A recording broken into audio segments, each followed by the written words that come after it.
política en los pocos días de su administración. Estados Unidos anuncia una revisión total del conjunto de las relaciones bilaterales y una suspensión de un apoyo de más de $60 millones al país.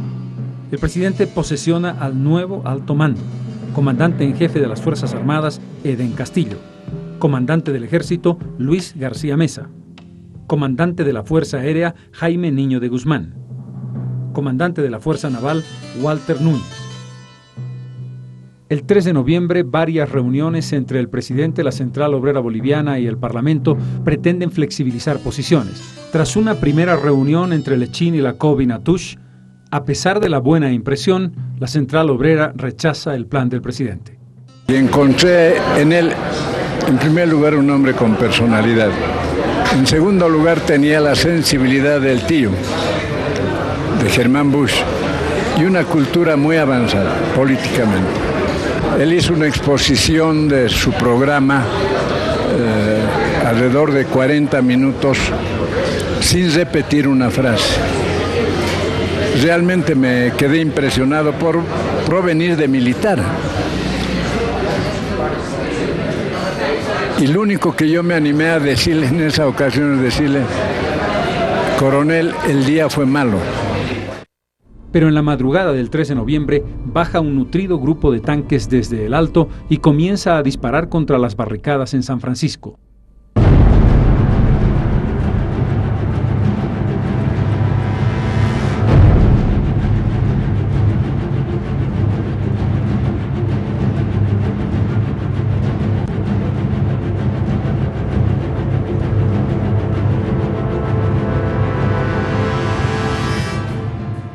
Hechos de violencia producidos a lo largo del día van a generar una respuesta militar violenta e implacable, ese día con un saldo de más de 20 muertos y 40 heridos. Simultáneamente, el presidente Natush decreta la ley marcial y el toque de queda.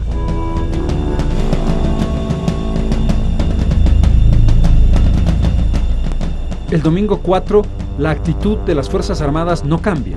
Esta vez, un helicóptero disparan sobre zonas populares tanto en el Alto como en la ciudad de La Paz, dejando nuevamente una gran cantidad de víctimas. Que es lo más irónico de todo esto, que nos pidieron los políticos del MNR de que no exista un preso político, un herido, un exiliado, detenciones, allanamientos, que no exista nada de eso, y era un compromiso que todos lo asumimos y todos queríamos que ocurra, y ocurrió todo a la inversa. El 7 de noviembre comienza a declinar la violencia y el presidente anuncia la derogación de la ley marcial y de la censura de prensa y autoriza al Congreso a funcionar normalmente. Invita a la presidenta de la Cámara de Diputados para formar un gobierno representativo. Y empieza un proceso absolutamente inédito. Se reúnen 3 fuerzas políticas del país: el Parlamento Nacional, la Central Obrera Boliviana y las Fuerzas Armadas de la Nación en el hemiciclo del Senado. 3 infructuosas reuniones intentan la conformación de un triunvirato que tuviese un representante militar, un representante obrero y un representante parlamentario. Detrás hay varias presiones. Por un lado, quienes quieren que Natush salga del Palacio de Gobierno, pero que no aceptan en ningún caso el retorno de Guevara. Gran parte del Parlamento está en esa lógica. Ante la presión de los militares, me propuso que renuncie a la presidencia. Y yo me negué. Me negué porque el Congreso puede nombrar un presidente, como en este caso ocurrió, y como ha ocurrido también con Paz Zamora. Pero lo que el Congreso no puede es destituir un presidente, porque el nuestro es un régimen presidencialista, no parlamentario. Por otro lado, quienes quieren sustituir a Natush por otros sectores radicales de derecha de las Fuerzas Armadas que quisieran a otro general con un discurso menos progresista que el de Natush. Gran parte de las acciones militares que dieron lugar a un proceso de represión sin precedentes y a un saldo sangriento absolutamente absurdo e innecesario parece haberse manejado de manera autónoma al Palacio de Gobierno. Pero es indiscutible que la lógica de quienes estaban entrando en un golpe de Estado sin ningún sentido, que rompía el proceso democrático, había precipitado esta locura que tuvo que ver con responsabilidades directas del presidente, los jefes políticos, particularmente Bedregal, Feldman, Sandoval y Ayoroa, y jefes militares como Luis García Meza o oficiales intermedios como Arturo Doria Medina y Adolfo Gribowski, que condujeron a los tanques a una acción de masacre sin precedentes en la historia.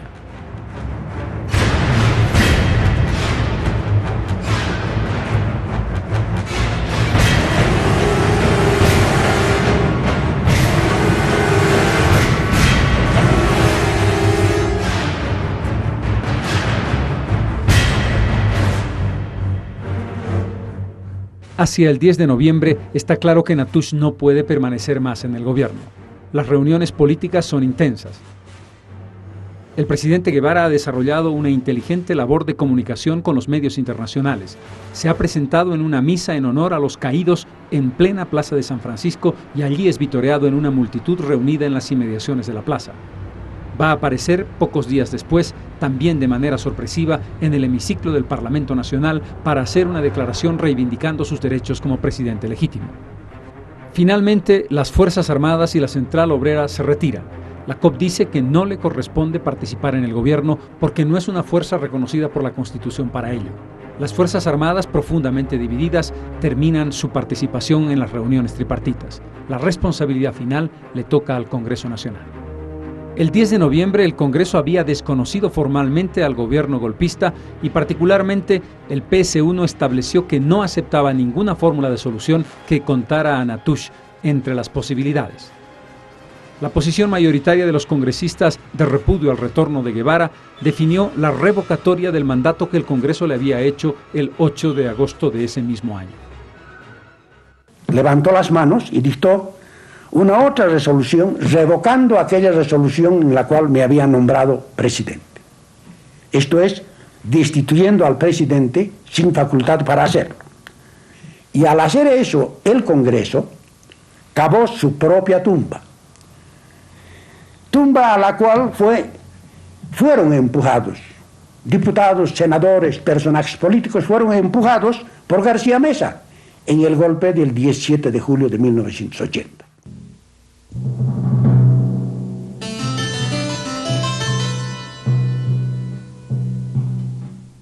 Los parlamentarios decidieron en consecuencia el nombramiento como presidenta constitucional interina de la República a la presidenta de la Cámara de Diputados, Lidia Gayler Tejada.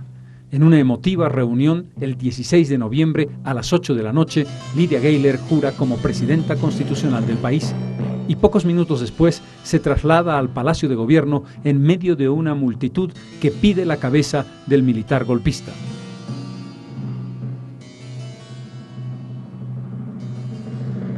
Mientras Lidia Gayler sale a los balcones de Palacio de Gobierno, por la puerta lateral, fuertemente custodiado por tanquetas y en un jeep, abandona el edificio Alberto Natusch Busch. 16 días después de haber protagonizado este absurdo y sangriento golpe de Estado. Pues hay una declaración publicada en la prensa del propio Bedregal que atribuye al doctor Paz, comentando el fracaso del golpe, que le atribuye esta frase: por lo menos fregamos a Guevara.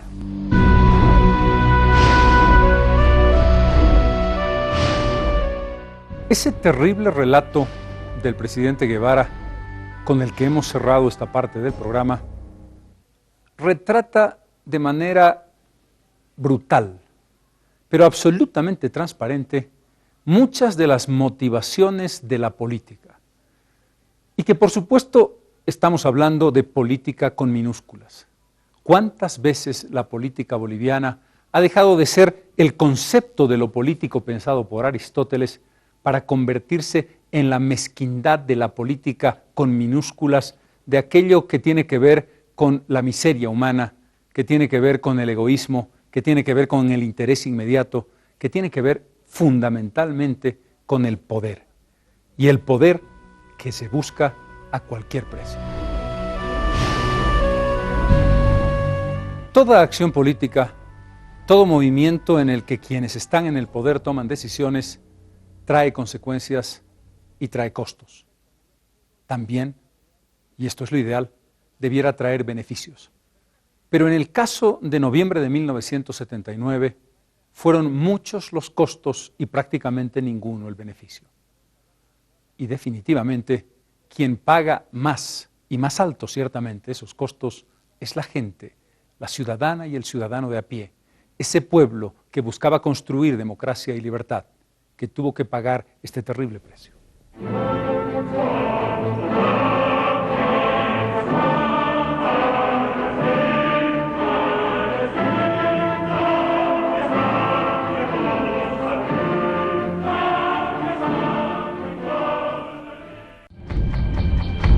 La aventura golpista de Natush, Pedregal, Thälmann, Ayoroa, Sandoval costó vidas humanas. Vivíamos encerrados en el palacio, buscando, tratar de encontrar una solución. Éramos mal informados sobre los hechos que acontecían fuera, en la ciudad. Se nos decía de una baja, de 2 bajas, pero no se nos decía la realidad que se vivía en ese momento. Tenía la idea de no matar a nadie, ocurre que mueren decenas. Y yo estoy seguro que sin orden de él, porque no había motivo para que él diera una orden de masacre en esa zona. Pudo haber comenzado con la COP, y eso comienza con los barrios populares cuando bajan los del regimiento del Alto. Entonces, él tiene queriendo él o no queriendo, resultaba responsable porque era el gobernante en ese momento. Fue uno de los movimientos golpistas más sangrientos de la historia del país. El saldo final de esos trágicos días, de acuerdo a varias fuentes, marca un total de casi 70 muertos y más de 200 heridos. Víctimas del exceso, la violencia, la represión, los tanques, los aviones, el helicóptero, en función de objetivos difusos desde el punto de vista ideológico y de justificaciones absolutamente insostenibles desde el punto de vista político. Entre 1979 y 1981 se sumó un conjunto de acciones en los que primó la irresponsabilidad política de quienes no entendieron desde el Parlamento que no se podía jugar con fuego en un escenario de inestabilidad con gran presión militar, sobre todo de los sectores más conservadores y más represivos.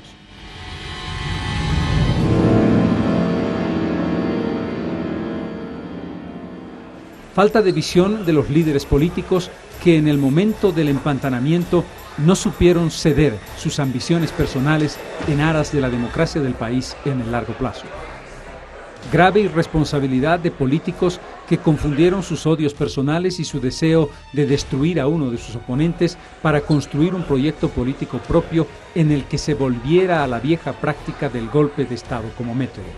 Y por supuesto, unas fuerzas armadas que estaban todavía muy lejos de comprender que su agotamiento y su ciclo histórico había terminado y no trepidaron en usar la violencia en contra de sus compatriotas para mantenerse en el poder a título de enfrentar al supuesto comunismo que se venía con la UDP. Fue un momento, como muchos otros, de gran enceguecimiento. Fue un momento en el que las fuerzas del país no comprendieron lo que estaba en juego y exigieron un costo a todos demasiado alto. Desde el punto de vista constitucional, todo el proceso de la crisis de 1979 rompió las normas de la Carta Magna. La elección del presidente Guevara no era una posibilidad que el Congreso pudiera llevar adelante de acuerdo a los artículos pertinentes de la Constitución. La destitución del presidente de la República, una vez nombrado, fue también un acto atrabiliario del Congreso. La elección de la presidenta de los diputados como presidenta de la República alteró también estas normas constitucionales, aunque es evidente que fueron instrumentos que por lo menos intentaron salvar una crisis institucional y sobre todo mantener la idea de una democracia por encima de todo. La comunidad internacional reaccionó de una manera inmediata y clara. Desde el primer día se opuso al golpe, fue estrangulándolo y bloqueando toda posibilidad de un relacionamiento fluido entre los golpistas y los países vecinos. La posición de Estados Unidos, gobernada por Jimmy Carter, fue también categórica: enfriamiento de relaciones y corte de toda la ayuda externa. El golpe del 1 de noviembre fue un golpe irracional en un momento crucial de nuestra historia. Mostró una imagen vergonzosa de Bolivia justo cuando el país había logrado un triunfo extraordinario en la Organización de Estados Americanos en su más importante reivindicación, la marítima. Alargó innecesariamente el proceso de recuperación democrática, abrió las posibilidades para golpes de Estado aún peores como el de Luis García Meza en 1980 y mostró el momento de mayor inestabilidad política en la historia republicana de Bolivia. El papel de la Central Obrera Boliviana en esos días fue también importante. La huelga general convocada por la Central Obrera Boliviana y respondida activamente por todo el país fue un factor determinante que impidió la permanencia del gobierno de Natush. Como siempre, la acción popular, la resistencia en las calles, el valor de hombres, mujeres, jóvenes y viejos enfrentando con palos, piedras y gritos a los tanques y a los militares que en ese momento habían perdido toda cordura, demuestra cómo el pueblo boliviano estuvo siempre dispuesto a salvar la democracia, a pelear por ella y a buscar la libertad. Ofrendaron sus vidas y finalmente el pueblo boliviano logró que el 10 de octubre la democracia fuese recuperada. Es posible que por el gran esfuerzo democrático y pacífico llevado a efecto. A Alberto Natush le tocó en política un destino trágico. Trató de enmendar el saldo dramático de noviembre con una acción valiente y decidida enfrentando a la dictadura de Luis García Meza. Yo le expuse al general García Meza la inconveniencia de que las Fuerzas Armadas, a través de él o de cualquier otro militar, traten de hacerse cargo de la conducción del país. Le expuse que la situación tanto interna como internacional no era para un hecho de tal naturaleza y el que llevarlo adelante no solamente lo iba a comprometer a él o a quien liderice ese movimiento, sino a la propia institución. Y le expuse que vea como ejemplo lo que sucedió conmigo precisamente en noviembre del año 1979. Natush fue gran protagonista en el derrocamiento de la dictadura entre el 1 y el 4 de agosto de 1981, cuando atrincherado en Santa Cruz, junto a Luis Adolfo Siles y otros militares, logró finalmente la salida del gobierno de García Meza y el comienzo, esta vez definitivo, de la transición a la democracia. Natush murió años después, en 1994 en Santa Cruz, tras una larga y penosa enfermedad. Bueno, el movimiento de 1979 no debía haberse producido en ese momento y en esa circunstancia en la que se produjo. Hubiera un hecho lamentable y doloroso, que el primero que lo siento soy yo. No eludo en absoluto mi responsabilidad. Aparezco como la cabeza de ese movimiento y lógicamente la cabeza es la responsable.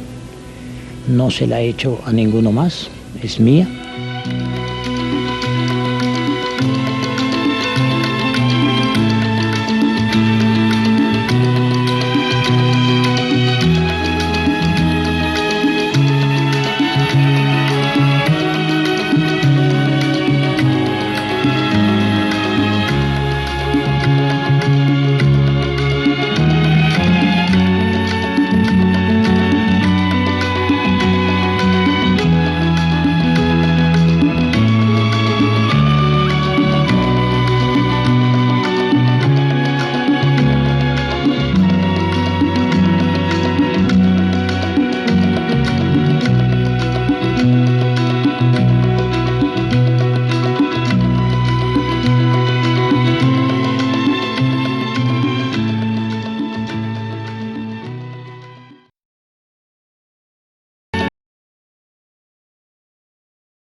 Una amenaza latente, un miedo tal vez, es de los francotiradores que apunten hacia la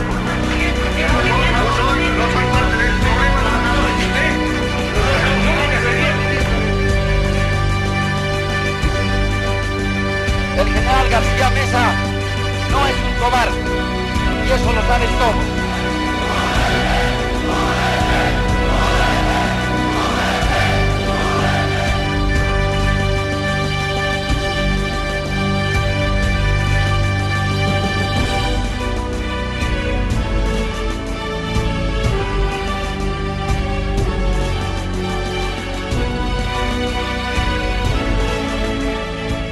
Conquistar la democracia fue una tarea. Llevarla adelante fue probablemente más difícil como emprendimiento. Hoy en la distancia, mucho para criticar, mucho para ver sus defectos, pero poco para entender las dificultades de la crisis económica, de la inexperiencia, de las posiciones radicales que cada uno de los sectores del país tomó en determinado momento, particularmente en esos primeros 10 años de proceso democrático. Hernán Siles Zuazo y Víctor Paz Estenssoro. En 1952 habían estado juntos para hacer la revolución. En 1982 estaban enfrentados, pero aún y a pesar de ello, ambos cumplieron un rol particularmente importante en cada momento del primer tiempo democrático reabierto en 1982.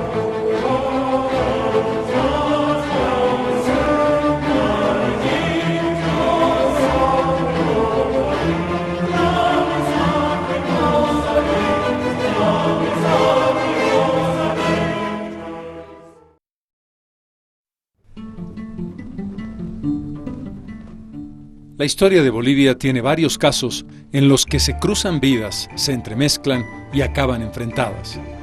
Uno de ellos, quizás el más importante, el de Víctor Paz Estenssoro y Hernán Siles Zuazo.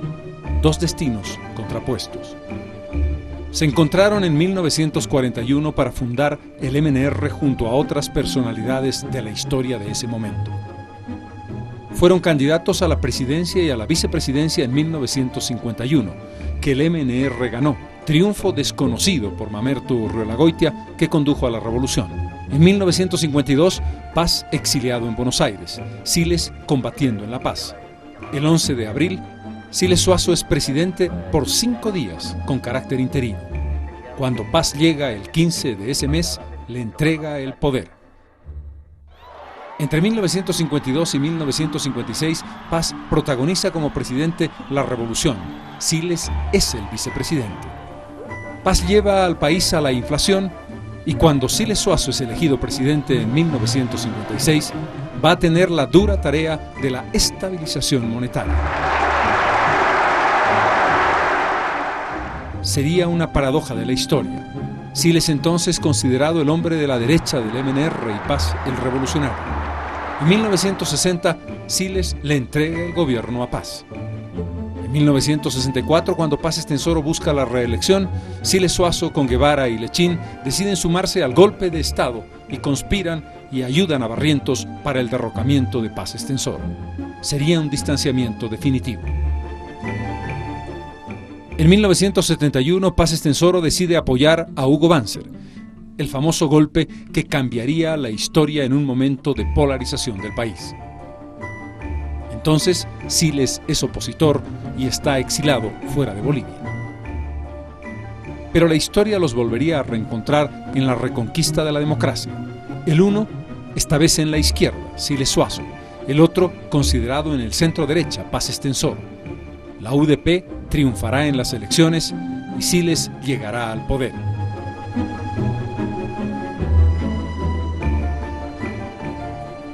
¡Allá Bolivia! ¡Allá Bolivia! ¡Allá Bolivia!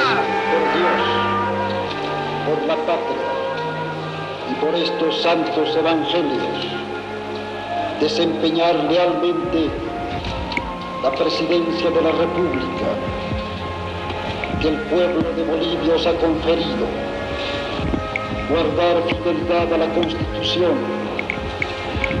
a las leyes y sus instituciones. Sí. Pero ¿cuáles eran los desafíos del gobierno de la UDP? Los dos más importantes, la consolidación de la democracia y la resolución de una crisis económica que estaba ya en marcha, que en realidad había nacido en los últimos años de gobierno del general Banzer. El gobierno había nacido con varios pecados capitales. El más importante, la desunión interna, casi una fragmentación que se reveló muy pronto. Que entrando al gabinete se superen las diferencias de tipo ideológico o personal que pudieran darse por las circunstancias en que se han llevado las últimas gestiones para constituir un gabinete realmente representativo del pueblo boliviano. Y un error de cálculo del presidente Siles, que el 8 de octubre había hecho una promesa que nunca podría cumplir. Es posible que por el gran esfuerzo democrático y pacífico llevado a efecto entre los próximos 100 días, la situación económica empezará a ser aliviada. Una oposición implacable, un sindicalismo dispuesto a pelear a muerte contra el gobierno, hicieron imposible que el gobierno pudiera no solamente mejorar la situación, sino simplemente salvar el colapso económico. El presidente tenía los viejos esquemas del modelo de 1952, del que él mismo era artífice. Mi gobierno tendrá en la planificación el método fundamental de conducción de la actividad socioeconómica. Será necesario redefinir el sistema de planificación de manera de adecuarlo a la estrategia de desarrollo y a la amplia base de sustentación de nuestro proyecto político. La medida más controvertida del ministro de Finanzas Ernesto Araníbar fue la desdolarización, que afectó severamente a los pequeños ahorristas y favoreció extraordinariamente a los grandes deudores. El gobierno intentó varios paquetes económicos. Fueron 6 a lo largo de su gestión. El primero hizo que el dólar pasara de 44 a 200 por unidad norteamericana. Fue simplemente el principio de una espiral. A los 3 meses, el movimiento de la izquierda revolucionaria abandonó el gobierno, dejando la situación muy comprometida. Ese partido estaba a cargo precisamente del área económica. Los enfrentamientos entre el MIR, el MNRI y el PCB duraron toda la gestión de la UDP. Mientras tanto, los intentos económicos por el lado técnico no caminaban porque no tenían respaldo político. Eso hizo que el gobierno nunca asumiera de frente la problemática que requería medidas radicales. Veamos algunas cifras. El gobierno Torrelio Vildoso había dejado una herencia de más de 100% de inflación. Pero los indicadores económicos no hicieron otra cosa que empeorar. La inflación se hizo simplemente irrefrenable. También se produjo una caída violenta del Producto Interno Bruto. El país estaba decreciendo. El presidente Siles tuvo razón cuando dijo que el Congreso del 80 iba a ser fatal políticamente. Su minoría en el Congreso determinó una oposición terrible del MNR y ADN que fueron implacables hasta llegar a medidas tan demagógicas como la petición del Senado de un aumento del 100% de los salarios.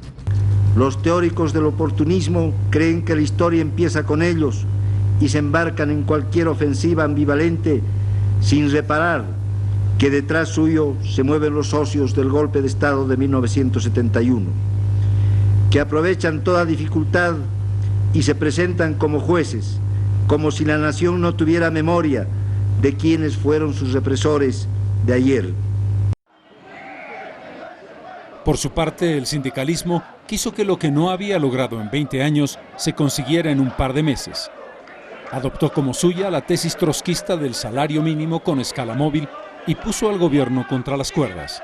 Era una presión que no se podía sostener. La gimnasia huelguista llegó a extremos delirantes.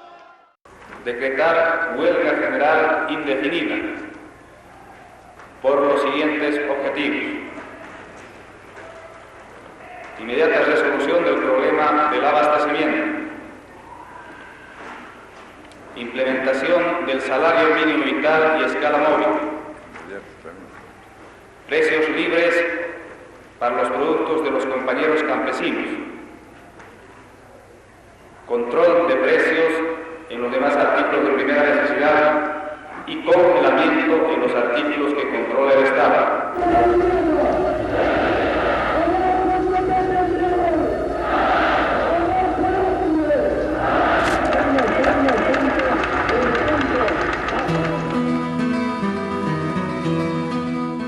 El país entró en una espiral. Por un lado, el gobierno que no gobernaba. Por el otro, los trabajadores que exigían y exigían. El resultado fue exactamente el inverso al supuesto. El tono del enfrentamiento llegó a niveles realmente inaceptables. El diálogo se rompió totalmente. Tenemos en existencias actuales 28.400 toneladas en el país. No hemos venido a pedir migajas. Hemos venido a reclamar nuestros justos derechos. Nuestros esposos trabajan en interior mina sin alimentación. ¿Y cómo van a hablarnos aquí de números y no así en artículos de primera necesidad que nosotros queremos llevar a nuestros hogares? Números lo vamos a encajar a las ollas, números lo vamos a alimentar a nuestros hijos. Tienen que admitirnos a que hablemos dinero. Estoy dando alternativamente a ¿Qué le importa? No soy parte de este problema. ¿Usted? Nunca sería ministro de Defensa con nuestro gobierno. Agradezca, por eso está usted agarrado a la pega. Gracias a usted. ¡Claro!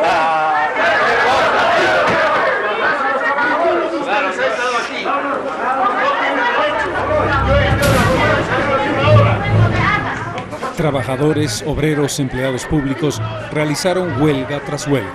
Cortaron la luz, el agua y el teléfono, en algunos momentos, a la Casa Presidencial y al Palacio de Gobierno.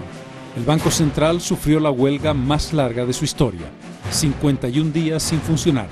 Se amenazó al Fondo Monetario Internacional con no reconocer los acuerdos que intentó firmar el ministro Flavio Machicao. Varias huelgas nacionales, las dos últimas de 9 días y 16 días respectivamente. Las cosas culminaron en marzo de 1985, cuando alrededor de 12.000 trabajadores mineros se volcaron sobre la ciudad de La Paz en lo que se suponía iba a ser el preludio del resultado hacia el socialismo.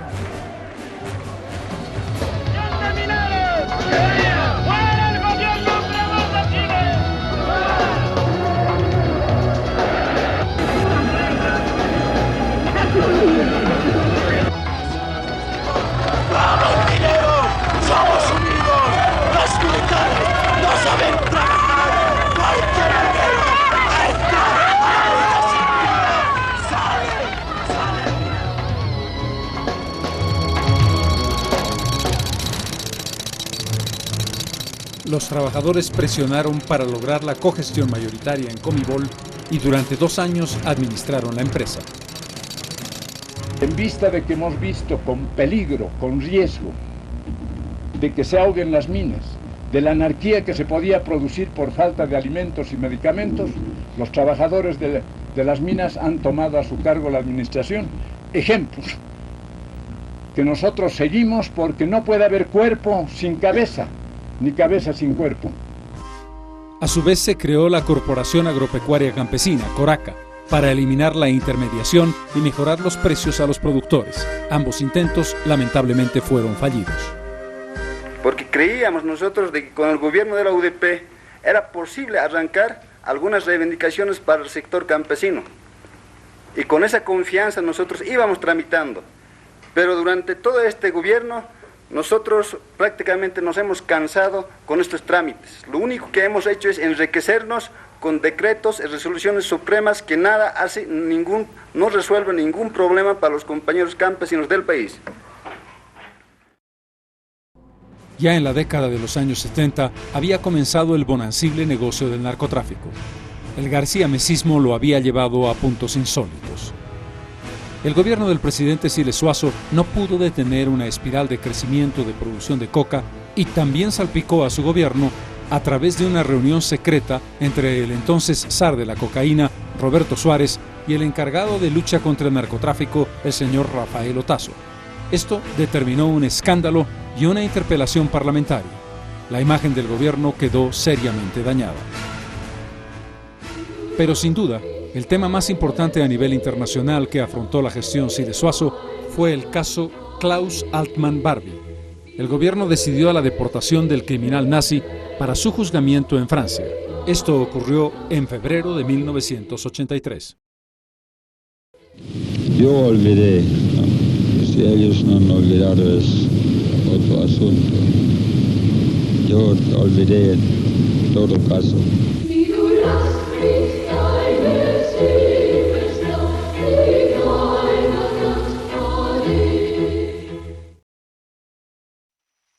El 6 de marzo de 1985 se tomó una decisión de la mayor importancia jurídica y política: la creación de la ciudad de El Alto, separada de la ciudad de La Paz. El Alto, que en los años 50 era una pequeña población y luego un barrio de La Paz, se convierte en ciudad y municipio autónomo. Al comenzar el siglo XXI, El Alto se convertiría en una ciudad fundamental en el desarrollo de los acontecimientos políticos y la resolución o profundización de las crisis que llevaron al país a momentos muy dramáticos. Pero aún quedaban muchos problemas no resueltos. Por ejemplo, la inestabilidad de los ministros: 80 en 2 años y 10 meses, 7 gabinetes. Especulación, escasez, corrupción, divisas baratas o simplemente un círculo que favorecía al frente que estaba en el poder, fueron rasgos que marcaron elementos muy negativos ante la opinión pública para el gobierno de la UDP. Las cosas llegaron a un punto tal que el 30 de junio de 1984 el presidente de la República fue secuestrado de la residencia presidencial. 10 horas duró la pesadilla. El país no tuvo gobierno entonces. El vicepresidente Jaime Paz se encontraba en Portugal y tuvo que volver precipitadamente. El fracasado golpe militar perpetrado al amanecer del sábado 30 de junio próximo pasado estuvo encabezado por el coronel Rolando Saravia y el exministro Walter Marcelo Galindo Ugarte. Ambos connotados conspiradores habían acordado, una vez triunfante el golpe de Estado, crear la Segunda República, a cuyo efecto organizaron una logia civil militar a la que denominaron CONDEPA, que significa Condición de Patria. Fue minuciosamente preparado por ambos en varias reuniones realizadas en el domicilio particular de Galindo Ugarte y en el de otras personas como la de Guido Merubia, Pablo Vizcarra, Guillermo Bedregal, Ciro Humboldt Barrero y otros. Saravia se reúne con el mayor Ardaya, los coroneles Prudencio y Linares de la Policía Boliviana. Desde el edecán Ardaya no se había presentado al aeropuerto en el momento de salida porque yo lo había invitado a acompañarme en el viaje a Europa. Y le pedí al general Gary Prado, el viernes de mi salida del país, que comunicara inmediatamente al alto mando este hecho irregular, sea para constatar si se trataba de un acto de indisciplina o sea para investigar lo que podía haberle pasado a nivel personal al mayor Ardaya. Oficiales del ejército ingresan a las recámaras de la primera dama y el señor presidente y obligan al primer mandatario a vestirse y acompañarlos sin ofrecer resistencia ninguna. El presidente Siles se viste con toda calma y baja con sus captores, a quien introducen en un automóvil que llevaron del Ministerio del Interior. El presidente boliviano es flanqueado por 2 oficiales, en tanto el otro se coloca al lado del chofer y en absoluto silencio es conducido hacia el domicilio de Roberto Rescala Neptala, ubicado en la zona de Miraflores, calle Estados Unidos, número 1011.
Afortunadamente, las cosas terminaron bien.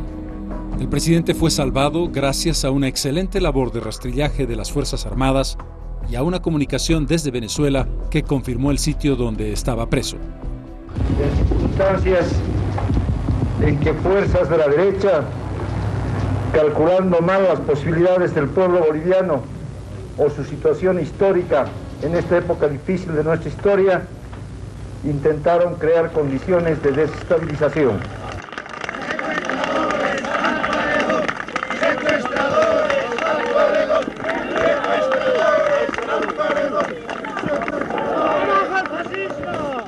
Y ese frente entre el gobierno y la COP depende de que usted cumpla fielmente, sin que le falte una coma, los acuerdos con la Central Obrera Boliviana. También les decimos a los oficiales patriotas del ejército: unidad para aplastar con las armas de ustedes, junto con el pueblo, a la contrarrevolución fascista. El presidente, agobiado por todas estas tribulaciones, adopta una medida extrema en noviembre, una huelga de hambre que dura 4 días.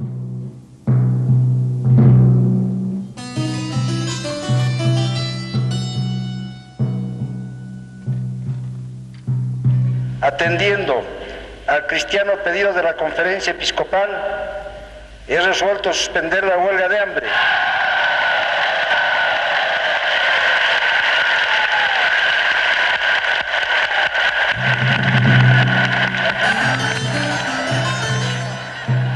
Esta decisión desembocó en un rasgo que quedará para la historia. Después de una reunión presidida por la Iglesia Católica de todos los partidos políticos con representación parlamentaria, el doctor Siles Suazo decide voluntariamente renunciar a 1 año de su mandato y convoca elecciones para 1985. Los buenos resultados de dicho diálogo son fruto de la comprensión de unos y del renunciamiento de otros. Buscamos la concertación dentro de principios democráticos que fueron norma invariable de nuestra vida política, pero también procurando una coincidencia en bases esenciales para una rehabilitación económica del país.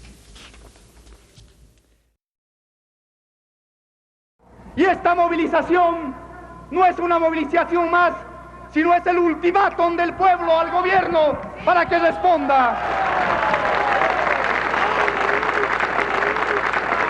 ¿Se aplica el plan de emergencia de la Central Obrera Boliviana o no lo hace? Y si no lo hace, que se atenga a las consecuencias. Además estamos para decirle a los ladrones del Parlamento que ya nos hemos cansado, y si siguen conspirando, si el Parlamento se convierte en una fábrica de la conspiración, los trabajadores los echaremos a patadas.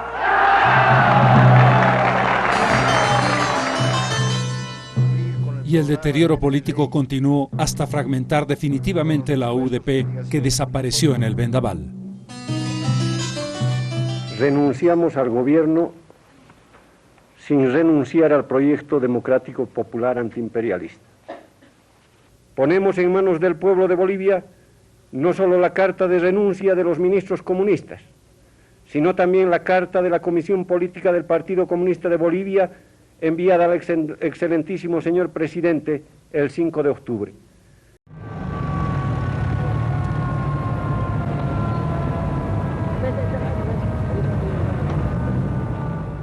En tanto, el MIR se divide primero en abril de 1984. Sale el MIR Masas y luego en diciembre de ese mismo año sale el Movimiento Bolivia Libre. El vicepresidente Jaime Paz Zamora renuncia también en diciembre a su cargo vicepresidencial. Con mucha habilidad, el MIR había logrado habilitar inconstitucionalmente al licenciado Paz Zamora como candidato a la presidencia para 1985. La izquierda pierde una oportunidad histórica que se refleja en el resultado electoral.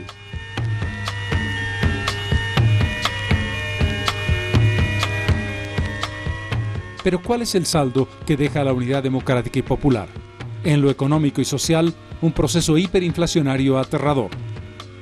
Más del 8.000%, que pudo haberse convertido en 25.000 si no se hacía un cambio de gobierno. Baste mencionar que cuando Siles Zuazo llegó al poder, se pagaban 230 pesos por dólar. Cuando terminó su gobierno, se pagaba 1.149.354 pesos por cada dólar. Una caída muy significativa del Producto Interno Bruto. Una reducción de las exportaciones en más del 40% desde 1980. Un incremento significativo de la deuda externa que no puede pagarse. El salario mínimo cae hasta niveles insólitos. Hola, familia. Uno de los aspectos más positivos de la política social del presidente Siles Zuazo fue la referida a la salud, liderada por el ministro Javier Torres Goitia. La campaña de vacunación masiva erradicó varias enfermedades infantiles y se desarrolló también una política de precios bajos con medicamentos genéricos para ayudar a las clases más desposeídas. Con la vacuna ganamos todos. Los niños somos primero. Pero el mandatario demuestra que es un demócrata consumado. Le deja al país el legado de un sistema político que comienza a consolidarse. Respeta las libertades y los derechos de todos. Es consecuente con la palabra de que a partir de su gobierno se iba a terminar una historia de terror que fue la que mandó en Bolivia durante casi toda su vida republicana.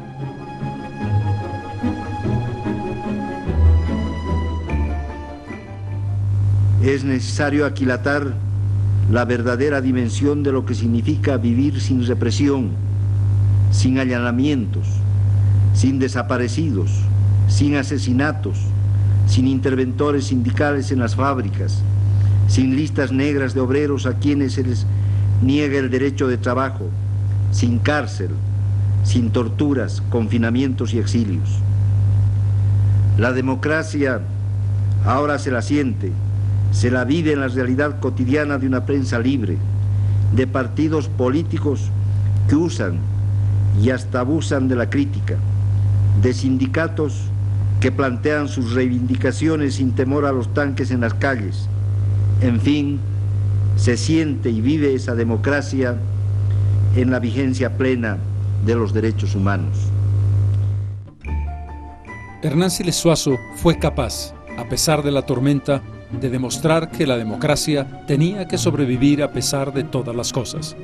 Y si en lo económico su gobierno fue absolutamente negativo, en lo que hace a la consolidación de un sistema fue un verdadero ejemplo para la historia.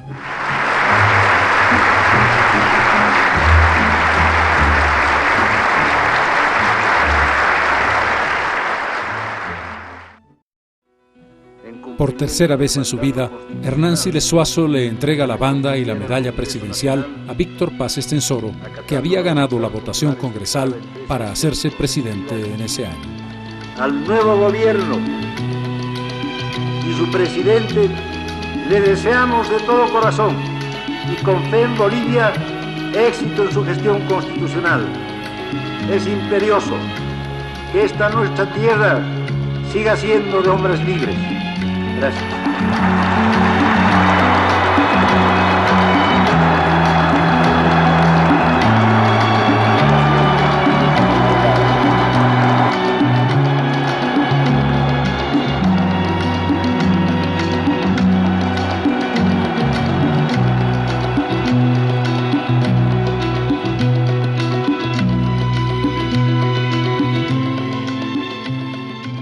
Sin ninguna duda, Bolivia le debe a Hernán Siles Zuazo esa idea de democracia desde la lógica del respeto a los derechos humanos, desde la lógica de la tolerancia.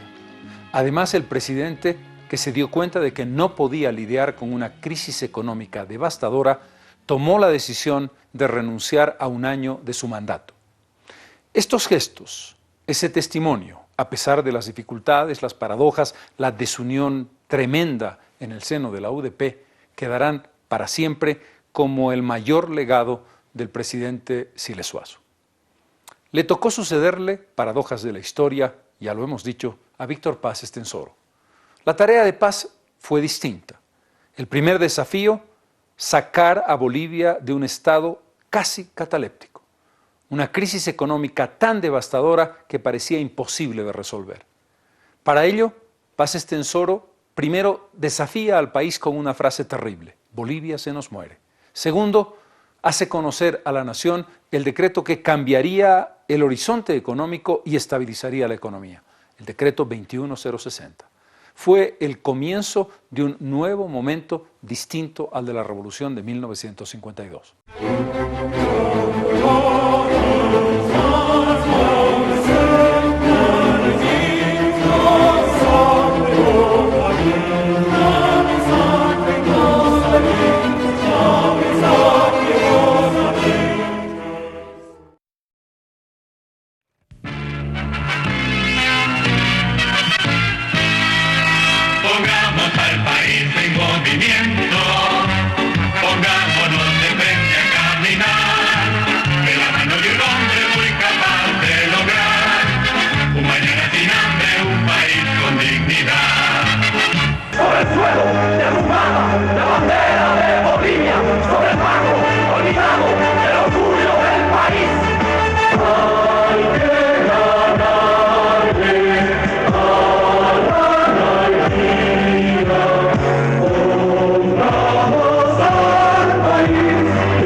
Los dos grandes candidatos de 1985, Hugo Banzer Suárez y Víctor Paz Estenssoro, van a pelear la presidencia.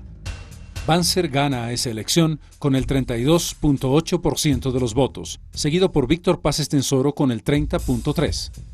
Por primera vez desde que está en vigencia el voto universal, es respaldado en democracia por el voto popular, pero es a la vez la primera vez que el segundo obtiene la presidencia. Antes, todos los presidentes que ganaron por mayoría relativa fueron ratificados por el Congreso. El pasado dictatorial del general Banzer le bloqueó la llegada a la presidencia de la República. Juráis por Dios, por la patria y por estos santos evangelios desempeñar lealmente la presidencia de la República que el pueblo de Bolivia os ha conferido, guardar fidelidad a la Constitución, a las leyes y a sus instituciones. Si así lo hicierais, Dios y la patria os premien, y si no, os lo demandan.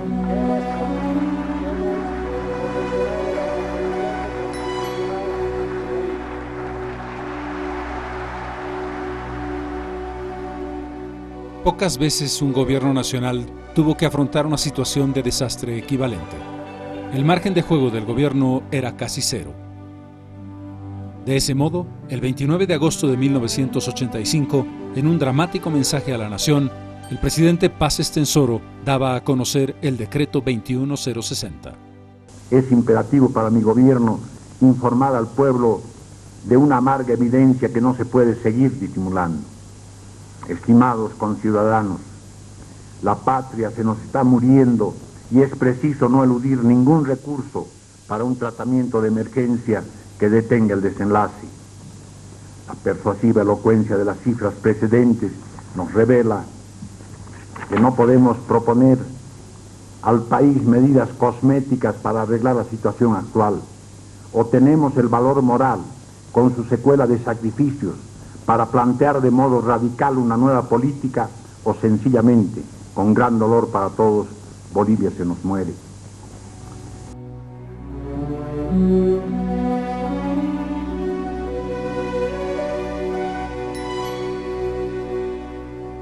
Durante más de 24 horas, los ministros de Estado, entre el 28 y el 29 de agosto de 1985, estuvieron encerrados en Palacio de Gobierno sin ningún contacto con el exterior para aprobar el decreto.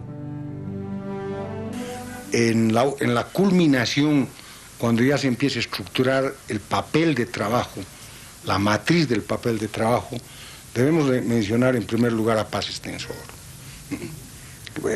Primero por su polifacética formación ese sentido humanista profundo que él tiene en su pensamiento y en su aptitud reflexiva frente a la realidad. Otro importante factor humano, Sánchez de Lozada. Sánchez de Lozada tiene una visión, diremos, fresca, no está afincado, porque él no ha militado activamente en el partido, en nuestros viejos prejuicios, y se incorpora Juan Careaga, un hombre que viene de, diremos, de una escuela absolutamente diferencial a la del MNR. Discutimos profundamente si podía ser shock o gradual y nos dimos cuenta que tenía que ser shock. La segunda semana nos dedicamos al gran problema de estabilización o ajuste estructural. Vimos que estabilización sin ajuste estructural no iba a funcionar. No había la honestidad, la capacidad para dirigir la economía en el marco del antiguo modelo. El discurso del presidente no había exagerado un ápice. La situación económica era simplemente catastrófica. Con la inflación, la tributación se va por los suelos. El monstruo de la inflación se come todo esfuerzo y la actividad del hombre, sea cual sea, se va al bombo. La hiperinflación se estaba comiendo todo el poder adquisitivo de los ciudadanos. La producción había caído a niveles insospechados en toda la historia republicana. Las exportaciones habían caído a menos del 40% de su promedio habitual. El país estaba en bancarrota. Se consideraba en ese momento que la hiperinflación estaba causada por una excesiva emisión monetaria y que a su vez la excesiva emisión monetaria estaba causada por un déficit fiscal muy grande. En todos estos años que ha pasado se lo han ocultado. Todo han aprovechado, han vendido lo que han querido, lo han ocultado. Para nosotros no hay ni siquiera para comprarse, no había ni pan, no había carne, no había nada para nosotros. Pese a todas los viejos resabios, las viejas telarañas ideológicas que podíamos cargar, ¿no?, debía enfrentarse a la realidad. El decreto 21060 se puede resumir en 6 puntos. El primero, la reducción del déficit fiscal con congelamiento de salarios. Lo más importante, el aumento del precio de la gasolina. YPFB cubrió así más del 50% de los ingresos del Tesoro General y además la reducción de los gastos del Estado. Segundo, el cambio real y flexible de la moneda con la desaparición del peso y el renacimiento del boliviano, la reducción de 6 ceros del viejo peso. Esto implicó la creación del Bolsín, controlado por el Banco Central. Surgió otra idea brillante, que esa sí fue de Sánchez de Lozada, la del Bolsín. Única, yo creo, en el mundo. No hay razón para que el cambio esté donde está. Y el gobierno, mediante el Bolsín y el sobreabastecimiento, va a bajar el cambio del dólar. Creemos que debería estar alrededor de 1.800.000 y va a estar a fines de la próxima semana. Tercero, la libre contratación, la racionalización de la burocracia, que en la práctica se llamó relocalización y dio lugar a un despido masivo de trabajadores tanto en el ámbito privado como en el ámbito público. Cuarto, liberalización total del mercado, libertad de precios y libre oferta y demanda, arancel único de importaciones. Quinto, fomento a las exportaciones. Y sexto, un cambio fundamental en el ámbito tributario. Se pasó de más de 400 impuestos a 7 impuestos básicos, con el IVA, lo que permitió una nueva presión tributaria. Finalmente, los bolivianos empezaríamos a pagar impuestos al Estado. Esto ha determinado una grave desocupación, un grave deterioro del aparato productivo y un receso en el aparato productivo del país en general. La alta inflación del 82 al 85 se ha controlado básicamente a partir de 2 fuentes. La captación orgánica de recursos del narcotráfico a través del Banco Central, por un lado, y por otra parte la cooperación financiera de organismos internacionales como el Fondo Monetario y el Banco Mundial. La reacción de los trabajadores no se hizo esperar. Asumieron que las cosas estaban como habían ocurrido durante el gobierno del doctor Siles Suazo. Creyeron que la huelga general, por una parte, y el enfrentamiento directo al gobierno iban a darles posibilidades de éxito. Pero Paz Estenssoro no estaba en la óptica de ceder ni de flexibilizarse. Por el contrario, quería demostrar, y lo demostró durante todo su gobierno, que uno de los aspectos fundamentales era recuperar la majestad del poder estatal y hacer que el gobierno gobernase de verdad. De ese modo, 15 días después de la huelga, uno antes de homologar el récord establecido en el anterior gobierno, los dirigentes sindicales fueron confinados al norte del país. Se decretó el estado de sitio y se prohibió la actividad sindical por un tiempo. En uso de las facultades contenidas en el artículo 111 de la Constitución Política del Estado, mi gobierno ha dictado el estado de sitio en todo el territorio de la República. Inmediatamente nos vamos nuevamente al Ministerio del Interior, porque reiteramos ante la prensa, el Parlamento y la Cámara de Diputados quiere saber quiénes y cuántos son los detenidos políticos.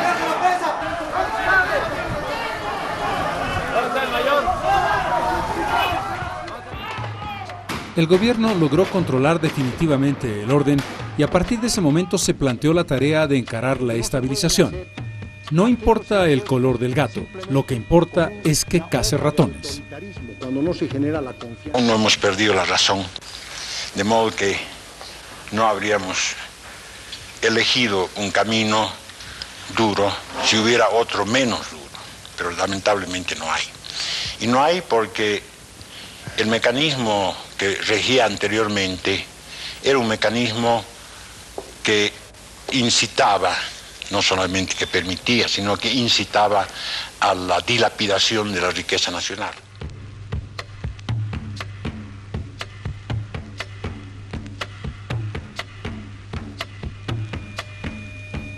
Se podía haber evitado el costo social. Algunas de las medidas fueron claramente exageradas. Después también hubo un recurso muy primitivo, perdonen la palabra, pero fue así, a la política monetaria tan apretada y tan ajustada. Lo más grave de la situación social y económica actual es el desempleo masivo. Aproximadamente el 20% de la población económicamente activa en Bolivia no tiene trabajo. O si lo tiene es un empleo de subsistencia y de, digamos, de autoempleo, que es una condición prácticamente miserable de vida. Lo único social que tiene el 21060 es la relocalización. Es realmente dramático, pero en el capítulo de lo social, en el 21060, se habla de la relocalización.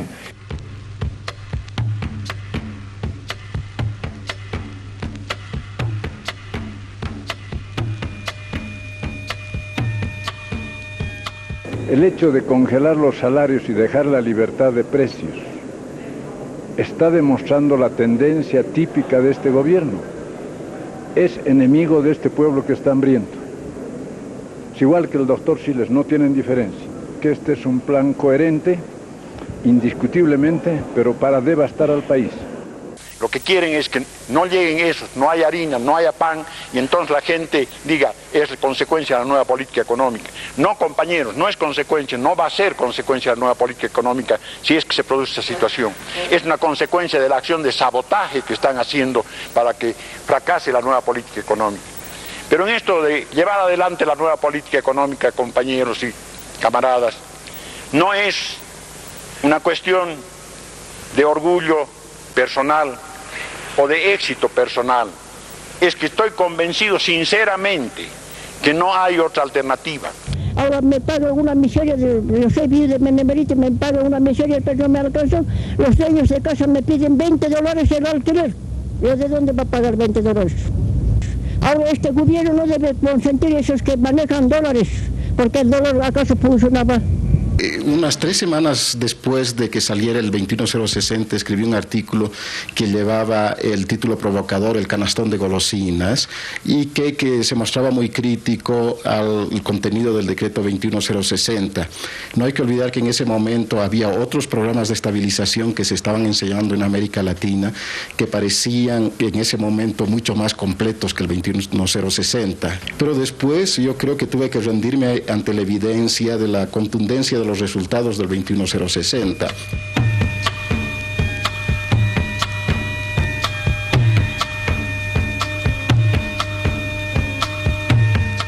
Nosotros tenemos un orden de prioridades. La primera prioridad, incomparable con todas las demás, es detener el proceso inflacionario. Y para detener el proceso inflacionario tenemos que subordinar a eso todas las demás cuestiones.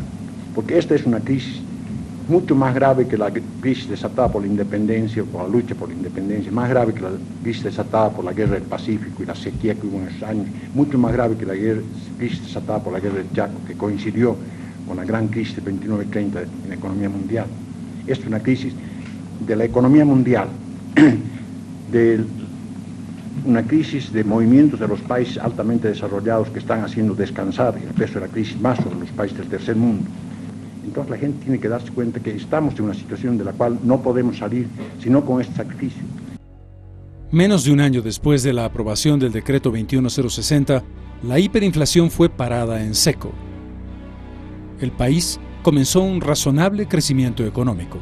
Aumentaron las exportaciones y mejoraron las cifras macroeconómicas.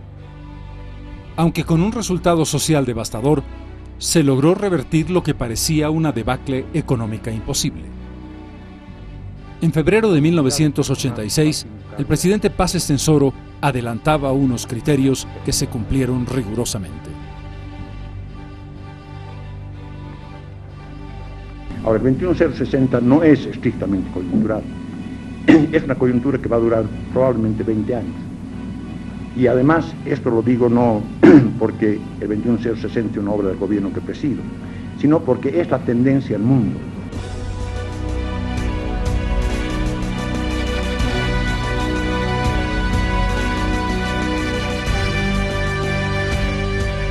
Nadie duda que el 21060 fue el hecho más importante de todo el gobierno de Víctor Paz Estenssoro, el último, el cuarto gobierno de su dilatada acción como presidente de la nación. Pero no fue lo único que hizo.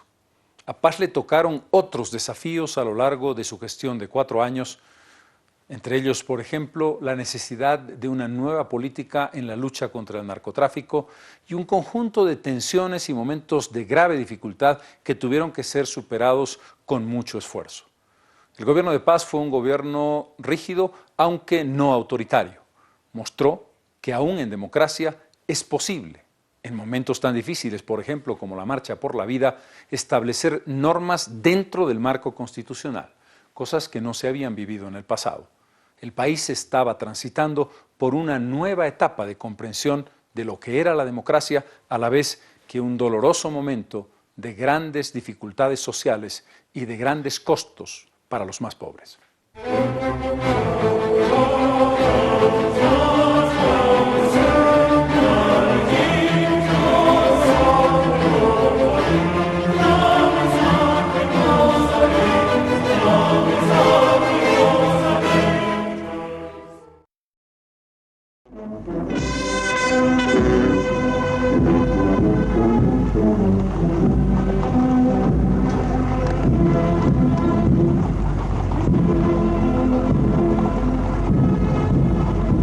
La aprobación del decreto 21060 era solo el comienzo. Se tenía que encarar un gobierno con graves desafíos. El más importante, tras el traumático resultado de la UDP, que no tuvo mayoría en el Parlamento, un pacto político que permitiera gobernar con esa mayoría. Esto dio lugar a un gesto de desprendimiento que marca probablemente el punto más alto de aporte a la democracia de Hugo Banzer, el llamado precisamente Pacto por la Democracia.